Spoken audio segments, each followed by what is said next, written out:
What up, guys? GangstaPranksta here, bringing the weekly wrestling review for March 30th. Welcome to the show. If you're new to the show, this is where we talk everything about professional wrestling, from news, reviews to predictions. We talk about it all. So if you're a fan of professional wrestling, welcome to the show. On today's show, we got reviews for RAW, Smackdown, Impact, NXT, Ring of Honor, and a bunch of wrestling news. Keep it locked for the next couple episodes because we're going to be super busy.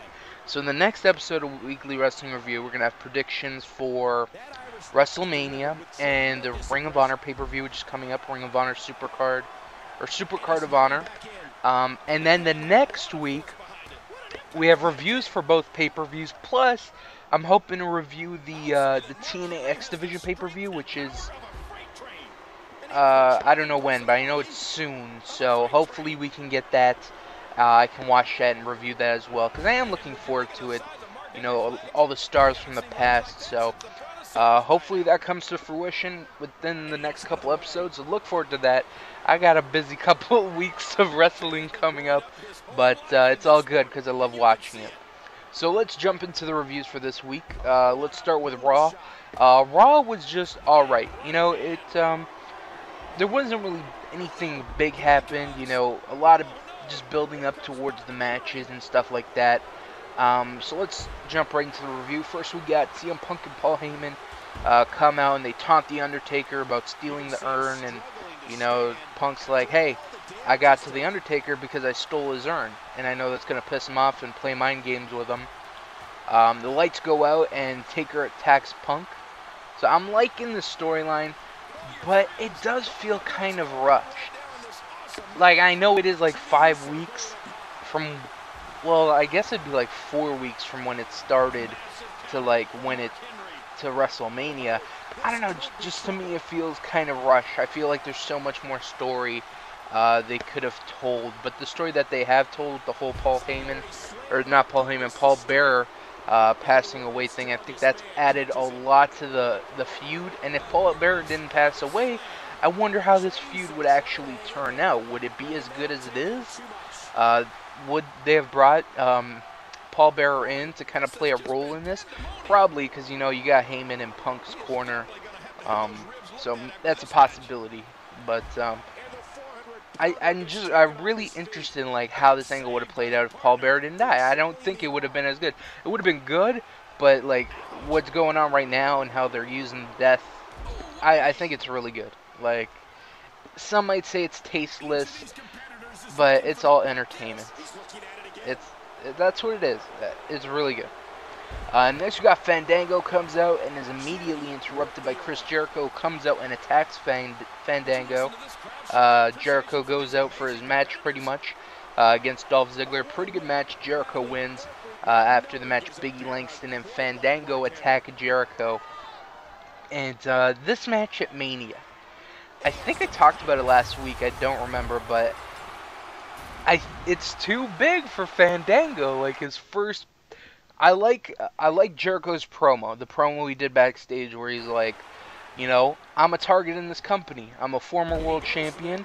I've beaten the best there is, and you know, people are gonna come for me because they can make a name for themselves off me.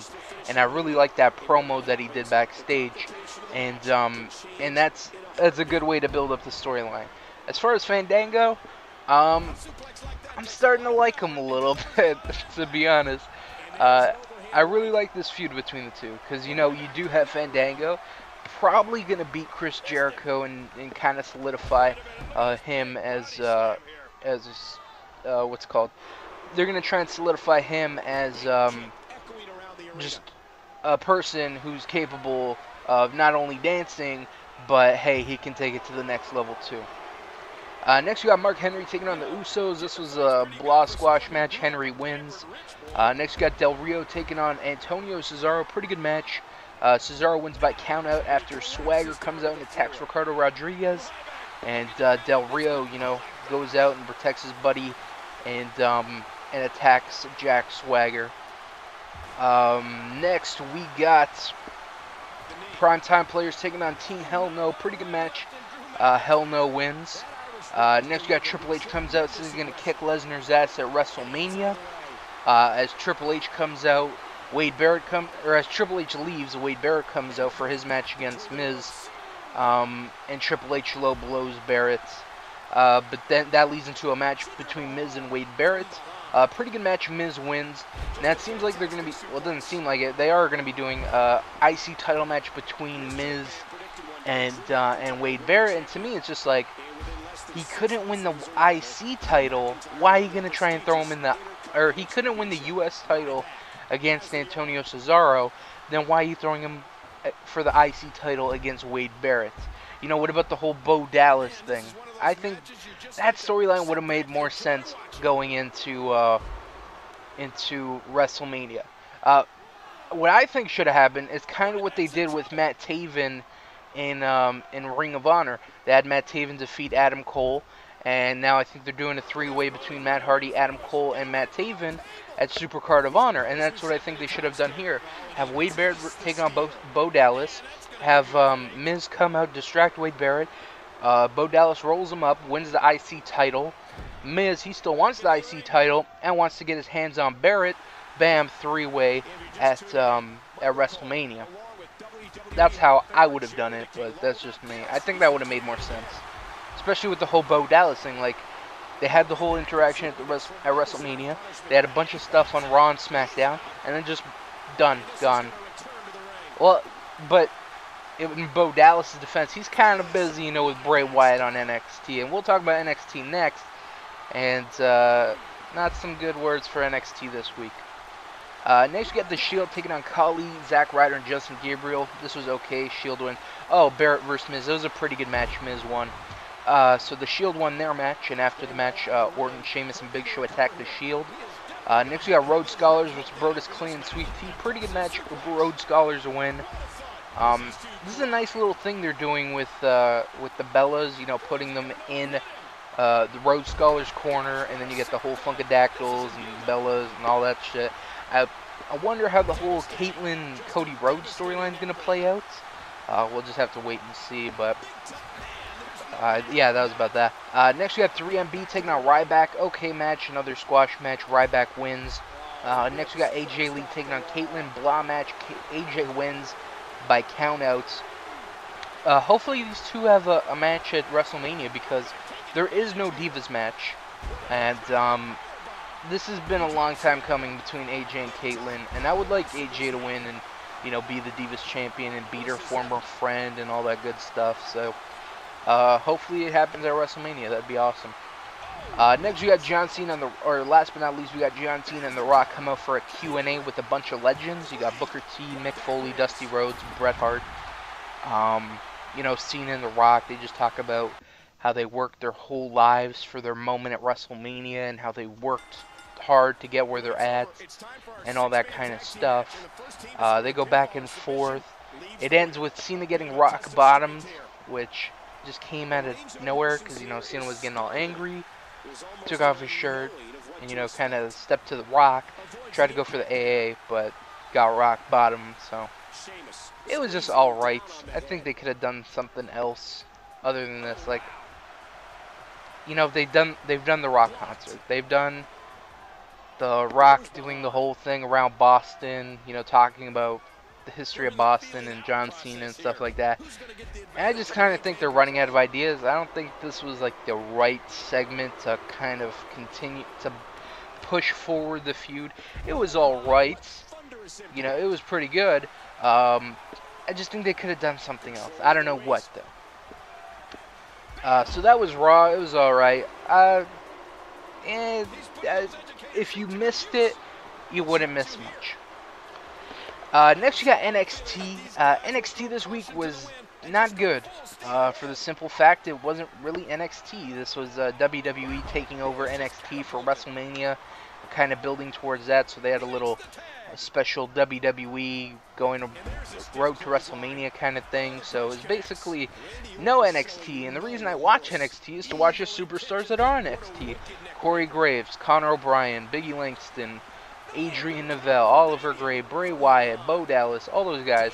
And instead I got the same old shit that I get on Raw and SmackDown. So it was just, like, it was an okay show, but I would have preferred to see, you know, all the people that I mentioned before. So let's just quickly go through the results. We got Natalya taking on Caitlyn. Divas title match, pretty good match. Caitlyn wins. Next we got El Local taking on Brodus Clay. Okay match, Brodus wins. In the main event, Randy Orton taking on Damian Sandow. Good match, Orton wins. Next we got Impact. This is another Impact on the road. I'm liking Impact on the road. Just a change of scenery from the Impact Zone. I like it a lot. I think it adds a lot to the show. And the crowd seems more live. So first off, Jeff Hardy comes out, talks about being the #1 contender. Aces and Eights come out. Anderson and Bully Ray talk shit about Hardy until Hardy attacks Anderson. Aces jump Hardy, but a bunch of TNA guys come out and break it up. First match on the show, Bad Influence taking on Chavo and Hernandez. This was a #1 contenders match. Good match. Chavo and Hernandez win. It seemed like Bad Influence was going to win. It seemed like they were indecisive on like the end, because it seemed like it was going to end, and then they kind of broke it up and continued the match. And it seemed it was going to end again, and then they broke it up. And then they finally ended the match, and Chavo and Hernandez win. So they get a rematch against Aries and Rhode. I think it's in 2 weeks, or it might be next week. I think they're having a super show, because I know they got Jeff Hardy and Bully Ray for the world title. And I think that match is on the same card. So I think it's like 2 weeks from now, and then get like a huge Impact. I'm really looking forward to next week's Impact for 2 reasons, and I'll talk about them in a second. So next, Taryn Terrell comes out, calls out Gail Kim for a match. Gail comes out. Gail says Taryn has rubbed other knockouts the same way, the wrong way. Tara comes out. They attack Taryn Terrell until Velvet Sky comes out and makes a save. Next, TNA has announced next week's participants for Gut Check. We got Magno. I think I know who he is, but I'm not sure. But the other person who I do know is Adam Pearce. And I think that's an interesting pick for TNA, because if you've watched Ring of Honor, then you know about, if you've watched Ring of Honor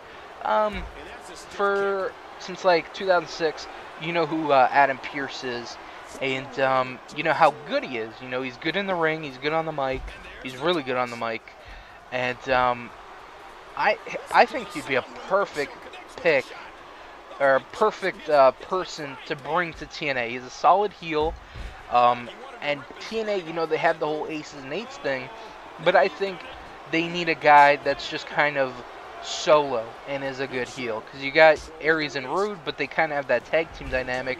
You got Aces and Eights, which is a bunch of guys. You need a guy that can just is kind of a lone wolf, not a badass lone wolf, but like just a how would I explain this? Just like a guy just by himself that's a heel. He has nobody else backing him up. It's just him. And I think Adam Pearce would be that guy. I can't wait to see his match on Impact next week. That's not the only thing I can't wait for. They also announced that P.D. Williams is coming back to Impact for the X Division thing. So first we got Sanjay Dutt. Next we got P.D. Williams. That's fucking great. TNA is finally bulking up their X Division. I don't know why they got rid of P.D. Williams, but whatever. Beats me. So next week we got... I think it's Sanjay. It's Sanjay or Zema Ion taking on P.D. Williams, taking on Mason Andrews, who I'm excited to see again, because when they were doing the Destination X pay-per-view, he had some matches on Impact and even had some matches on the pay-per-view, and I thought he had some pretty good matches, so it's good to see him back on TNA. Next you got Sting comes out, calls out Hulk Hogan. Hogan says he shouldn't have trusted Sting because of the whole Bully Ray thing. And then Sting and Hogan kind of almost get into it, but security break it up. I don't know why they're going down this road. I don't want to see a Sting versus Hogan match. Maybe it's just two friends butting heads right now. Maybe Sting is secretly part of Aces and Eights. Maybe Hogan's secretly part of Aces and Eights. Maybe he was planning with Bully Ray the whole time to screw over Brooke or some shit like that. I can see that happening. I don't know. It's just kind of weird to see these two go at it.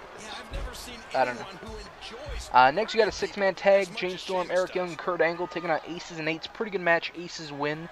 And last but not least, the main event, Jeff Hardy taking on Mr. Anderson. Pretty good match. Anderson wins by DQ after Hardy hits him with a hammer.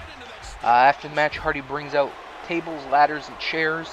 He tries to put Anderson through a table off a ladder, but Bully Ray makes the save. And Hardy announces that his match, he got to pick the stipulation for his match with Bully Ray, and he picked a Full Metal Mayhem match, which I don't know why they just don't call it TLC.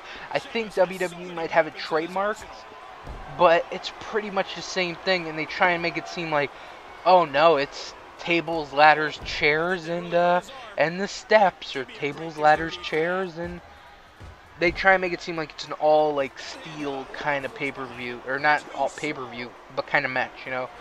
There's steel ladder, steel chair, there's steel fucking leggings for the table, and there's another thing they use, a garbage can. I forgot the other fucking thing, but yeah, it's to like not call it a TLC match, but it is pretty much. That's the main thing that's used in the whole thing, so that's whatever. Next we got SmackDown, and SmackDown started pretty interesting. It had a pretty interesting start.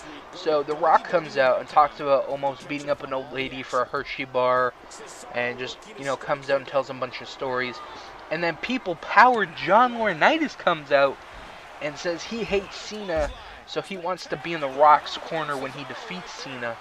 Rock says only if he shakes hands. He goes to shake his hand, he gets a People's Elbow and a rock bottom. Next we got Chris Jericho taking on Wade Barrett. Pretty good match. Jericho wins. After the match, Jericho tries to pronounce Fandango's name again, but butchers it. And Fandango comes out and stares. He stares down Jericho, and then he leaves like a badass. Next, Mark Henry and Ryback have a strength competition. They said the world record was like 50 reps. Henry did 53. Ryback was about to beat Henry's record, but Henry stopped him from lifting and pressed down on the barbell and pushed it down on Ryback's throat. It was an okay thing. I think they should have been doing this kind of stuff.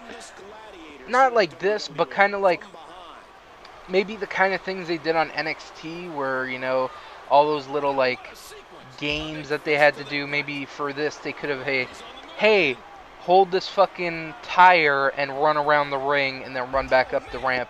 Person that does it the quickest wins. Something like that. But I think they should have been doing more of these strength competitions, kind of just one-up each other. But, yeah, maybe there's more. Maybe there's more next week on Raw and SmackDown. I don't know. Next we got Dolph Ziggler and AJ Lee taking on Daniel Bryan and Caitlyn in a mixed tag team match. Pretty good match. Daniel Bryan and Caitlyn win. Next we got Jack Swagger taking on Great Khali. Blah match. No one wins after Swagger has Khali in the ankle lock outside, and the ref counted him out. After the match, Ricardo Rodriguez distracts Swagger, allowing Del Rio to attack Swagger. In the main event, Sheamus, Big Show, and Randy Orton taking on Rhodes Scholars and Antonio Cesaro. Pretty good match. Orton, Sheamus, and Big Show win. After the match, Shield comes through the crowd, and Sheamus, Orton, and Big Show, they go in the crowd, and there's just a huge brawl in the stands. And it was a fun way to end the show. Next, we got Ring of Honor. It starts out with Silas Young taking on Michael Elgin. Pretty good match. Fun match to start the show. Elgin won. Next, we got Charlie Haas comes out and says he turned on Shelton Benjamin because he was holding him back, and he's tired of carrying him to success. Charlie Haas comes out and challenges anyone to a match. Grizzly Redwood comes out. It was a blah match. Pretty much Haas just squashed him. And after the match, Mike Mondo attacks Haas, making his return to Ring of Honor after being out with an injury. But then he gets attacked by Scum, so, you know, hey, he's like, hey, I'm back, and then he's just immediately taken out. And then BJ Whitmer, Briscoes, Coleman, and Alexander come out to help. And Carino says next week he wants matches for all of Scum. So we're going to see, I think, the in-ring debut of Cliff Compton. I don't know if they're all going to have matches, because there's, what, 8 guys in the fucking thing? And it's a 1-hour show. So we got to have a match for Rhett Titus, Matt Hardy, Cliff Compton, Jimmy Rave, Steve Carino, Jimmy Jacobs, Rhino, Kevin Steen. Just shit ton of people. So it should be an interesting Ring of Honor next week. What else? And last but not least, Adam Cole taking on Matt Hardy. Good match. No one wins after Rhino comes out and gores Adam Cole. And after the match, a brawl breaks out between Scum and Ring of Honor. This was actually a good episode of Ring of Honor. I do recommend checking it out. If you want to watch, what you got to do is you got to go to ROHWrestling.com, sign up for a free account, and you can watch the show there every Thursday. That's when they upload new videos or new episodes of their show. So next, we got a little bit of wrestling news, some funny stories, some sad stories. So first, let's start off with the funny story. Sean Waltman, also known as X-Pac, recently had a serious but funny injury. I thought it was hilarious. You gotta learn to laugh at it. I'm gonna talk about it. So he ripped his asshole. And, yeah, I know, he ripped his asshole. So he went for a Bronco Buster on Jerry Lynn. Jerry Lynn got out of the way, and then he went ass first into the bottom turnbuckle. And I think he landed awkwardly, or I think he landed like, you know how the behind the turnbuckle, there's that like pole that connects to the ring post. I think he landed on that. Anyways, he tore his asshole wide open, I think. And he lost a lot of blood and almost died. But he had surgery and is feeling much better. And it's a fucking hilarious story. Yes, he almost died. But I bet you he's laughing at it right now. Like, fucking, I ripped my asshole. Like, that's just a funny story. That's hilarious. I thought it was hilarious. It had me dying when I was reading it. So, thank God he's doing a lot better. He could have died. He could have died from bleeding out of his asshole. Just think of it like that. But, you know, he's alright. So that's all good. Next, we got, you know, the Hall of Fame is coming up. And we already know who's going to be in it. We got Bruno Sammartino, Mick Foley, Bob Backlund, Trish Stratus, Booker T, and Donald Trump. 6 solid picks. But who's going to be inducting them? So, some of them have been revealed. Mick Foley will be inducted by Terry Funk, which is pretty expected, which is fine. Next, Bruno Sammartino is going to be inducted by Arnold Schwarzenegger, and they kind of, you know, said, oh, there's a history between these two. They used to do bodybuilding, but it's not the fucking same as, like, someone like as Larry Zbyszko, who has, you know, it's a Hall of Fame. Yeah, so why is he there? Why is he in the Hall of Fame? Because of his wrestling career. And part of his wrestling career, he had an awesome feud with Larry Zbyszko. So I think Larry Zbyszko should be the one to do it. But now that the Hall of Fame is more a mainstream press kind of thing, they're having the stars doing it, especially the next one, which makes no fucking sense at all. Bob Backlund is rumored to be inducted by Maria Menounos, which is just the most fucking absurd thing I've ever fucking heard. Like, it's just, it sounds so fucking retarded. So many other people that could have inducted Bob Backlund, and it's rumored to be Maria Menounos. Really? Are you fucking serious? That's just a disgrace right there. If I was Bob Backlund, I'd be like, fuck this. Like, honestly, that's disrespect right there. Like, why have one of your peers, someone that you respect in the business, someone that you have history with, induct you, not some fucking chick that does interviews for E. Like, it's so fucking stupid. Next, Trish Stratus is rumored to be inducted by Lita. Makes sense. And last but not least, or not last but not least, Donald Trump, there's no one rumored to be inducting him. Probably going to be Vince McMahon or something like that. And then we got Booker T is rumored to be inducted by his brother, Stevie Ray. I'd be fine with either Stevie Ray or Goldust, because they have a long history, so either one's fine with me. Or even Big Show. Big Show and Booker T, they go way back. So, those three, those are probably the top contenders for inducting. Or maybe Sharmell. Sharmell might come in and fucking do it. But either way, it should be a good time. Except for the whole Bob Backlund, Maria Menounos. When I read that, I'm like, I know it's just a rumor, but there's a high possibility that it's probably true. So it was fucking, made me pissed off. And last but not least, Reed Flair.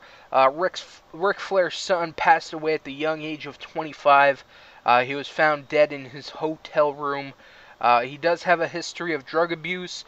It's not known what his death is accounted from, but that's sad news for Ric Flair. You know, he's been having a lot of health troubles as of late. He recently found that he has a blood clot in his leg, and you know, now his son dying on top of that, it's not going to make his health any better. So that really does suck. My thoughts and prayers are out with Ric Flair.